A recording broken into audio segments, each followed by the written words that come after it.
Howdy, and welcome to the book review series. The next 30 seconds are going to be a brief introduction, so if you want to skip past that and get to learning about the book, go to the 40-second mark. In this series, I'm going to be looking at books related to self-improvement and self-development, summarizing their key concepts and presenting them to you in a clear, concise, and concrete manner so you can implement some of the key takeaways into your own life. I will say, I'm in no way affiliated with any of these books. However, if there's a particular book or topic that really resonates with you, go ahead and read it, because there really is no substitute for the amount of detail and effort these authors have put into their work. But without further ado, let's get into the first book. Today we're going to be looking at The Happiness Advantage, written by Shawn Achor. If I had to summarize the book in 5 seconds, it's about striving to be happy, but you can get that from the title. The book itself is split up into 7 principles of happiness that you can take away and apply to your own life. The first principle is the happiness advantage. The most important takeaway from this section, and possibly the entire book, is that we've had it wrong all along. Success does not lead to happiness. Happiness, in turn, leads to success. So what is happiness? Well, happiness isn't just pleasure. You can do something pleasurable and still not be happy. Happiness is where pleasure meets engagement and meaning. The great thing about happiness is it primes us for creativity and innovation. So if you're at work or school and you're able to interject small moments of happiness, little bursts into your daily routine, your work will be more efficient and you'll operate at a higher level. This is why a lot of companies are starting to make their workplaces more fun by putting things such as games and beanbags around the office. But this concept doesn't only apply on the small scale. On the larger scale, find things to look forward to, things to enjoy, vacations, nights out with friends, even a few hours of video games or watching Netflix. These injections of happiness will make you more efficient and allow you to accomplish more work. Again, not only hour to hour, but day to day, week to week, month to month, and even year to year. In the same vein, you want to alter your surroundings to maximize happiness and minimize negativity. If you have a dark, empty office, and always keep the blinds shut, consider opening the blinds, letting some light in, turning your desk towards the window, getting some pictures of family or friends, maybe even a motivating quote or a picture of a cute puppy. Surround yourself with constant reminders of the happiness in your life and minimize those things that may unconsciously reduce your happiness. Other things you can do that may lead to a happier life are meditating, exercising early in the day, doing something you're good at, and complimenting and appreciating other people, providing them frequent recognition and encouragement. Principle 2 is entitled The Fulcrum and the Lever, and really focuses on leveraging your mindset to allow yourself more productivity and more happiness. I'm sure you've heard people say, just have a strong mind, you can push through anything. But what really does that mean? It means that we can't change the world through our willpower alone.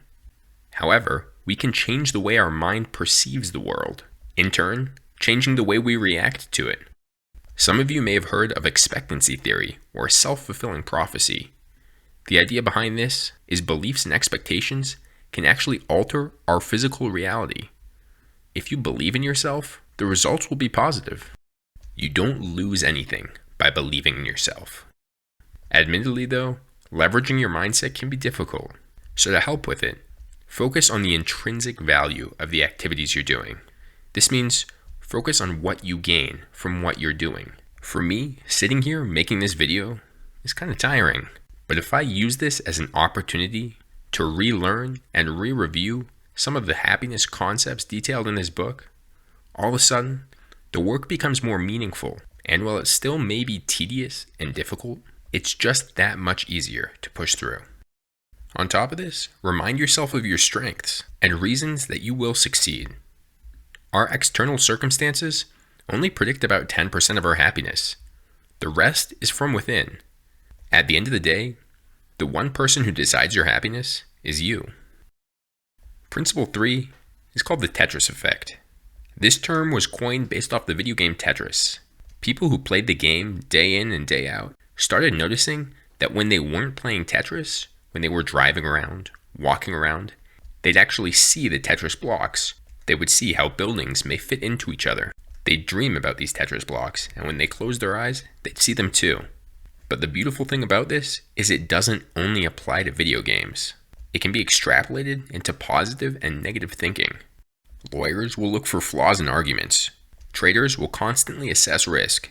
Managers will micromanage those around them. Don't let your negative professional habits seep over into your personal life. Instead, choose to see a brighter world. This will impact your daily mindset and attitude because your experience is what you agree to attend to. When you're looking for something, you see it everywhere. If you're looking for the bad things in life, then that's what you'll see. And if you're looking for the good, that's what you'll see too. If you actively prime yourself to expect favorable outcomes, your brain will recognize them more easily when they actually do occur. So again, positive thinking leads to positive results. So how do you apply this into your own life? Well, Shawn Achor suggests every day making a list of 3 good things that happened, 3 positives. This will help you begin to recognize positive things in your life, and eventually, it'll become second nature. There will be more and more positives that you begin to notice. Alternatively, you can take 10 to 20 minutes to journal about a positive experience. At the end of the day, you just want to help yourself recognize the positivity around you. Principle 4, falling up.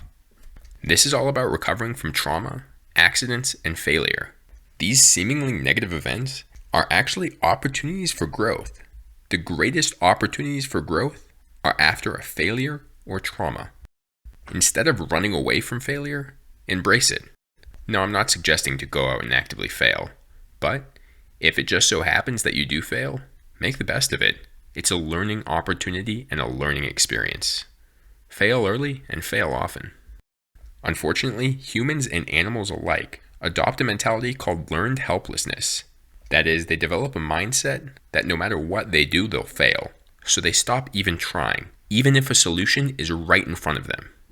So no matter what the situation is, no matter how down you feel, don't give up. There is always a path forward. You just need to find it. And the odds are, it'll be a lot easier to see than you think. So it's not the adversity itself that defines us, but what we do with it that determines our fate.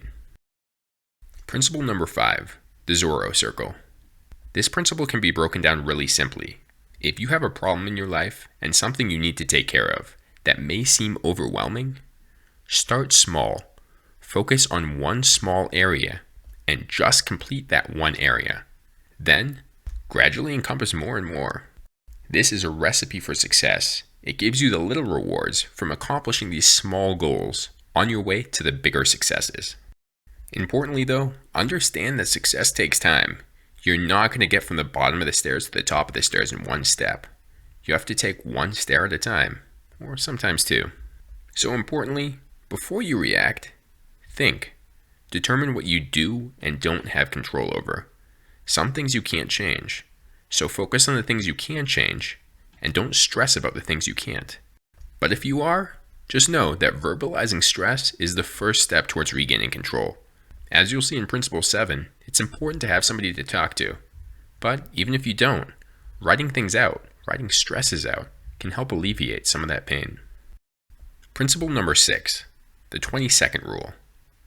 Personally, I think this is one of the most actionable and easy to implement principles in the book. It focuses on activation energy. Activation energy is the energy it requires for you to do something. So, we often get distracted in life. We have our phones, our watches, that buzz and ding whenever there's a new notification for us. And because it's on our wrist, in our pocket, or in our hand, it's just that easy to pull out and look at it. But if you increase the activation energy by just 20 seconds, meaning you put your phone just 20 seconds away from you, your watch just 20 seconds away from you, even less sometimes, maybe on a counter or a desk just across from you, then you'll be more likely to stay focused and on track in your work. Just as with the Tetris effect, there's a negative and a positive side of things. You can also decrease the activation energy for a habit you want to adopt, such as eating healthier. So, instead of putting a bunch of M&Ms in a jar at your desk, maybe put a granola bar or some carrots sitting right out there for you to munch on. You'll see a drastic and immediate change implementing the 20-second rule in your life. Because habits and rituals define and make us who we are. So, if we can eliminate or minimize some of the bad habits and maximize some of the good habits, we're on the road to becoming a better and happier person. The final principle, principle number 7, is social investment. Having a strong social foundation is absolutely essential to living a happy life. So it's important that you invest in those people around you and your social relationships. Hold on tight to them, especially when you need help. Social support is a key factor in deciding whether you sink or swim, especially during traumatic and trying times. And not only do these social connections allow you to bounce back or fall up, but they boost your motivation, innovation, creativity, and productivity. For a small portion of people, socialization comes easy. But there are a lot of us who have trouble socializing or understanding how to build up this social support framework. Some key tips are things such as responding to other people's good news with enthusiasm and constructive questions. Don't just say congrats or give a simple positive remark, as these can actually be counterproductive. Instead, give this positive remark and follow it up with a constructive question. For example, hey man, congrats on landing the job. Are you excited to start? On top of this, give others your undivided attention. Ideally, you want to make somebody else feel like they're the only person in the world when you're talking to them. Nothing else matters. And don't sit there listening, waiting to make your point. Focus on what they're saying, their opinion, and then ask interesting questions to learn more. Finally, express your gratitude. If somebody's constantly been there for you, does nice things for you, let them know. A simple thank you for a small thing, or even years of friendship, goes miles to strengthen professional, personal, and lasting bonds. As a bonus, the book ends with something called the ripple effect. Essentially, happiness is contagious. If you use these tools to spread happiness, not only will you be happier, but so will your organization, your friend groups, your school, your classes, and all those around you, creating a giant rippling chain of happiness. And eventually, this happiness will come back to you too. At the end of the day, it's pretty simple. Don't let negative emotions dictate your life. Strive to be happy. Hey everybody, thanks for sticking around and watching the entire thing. The video is over now, so feel free to click out and leave. Just a few notes. Sharing, liking, and subscribing goes a long way. So if you know somebody who can benefit or may be interested in this knowledge, go ahead and share the video with them. It helps them and it helps me. If you have any constructive criticism, anything I can do to make the content better for you, let me know in the comment section. I'll be sure to respond and try and make the best content I can. Also, if you have any book suggestions, books you'd like read and summarized, let me know. I'd be happy to go through them.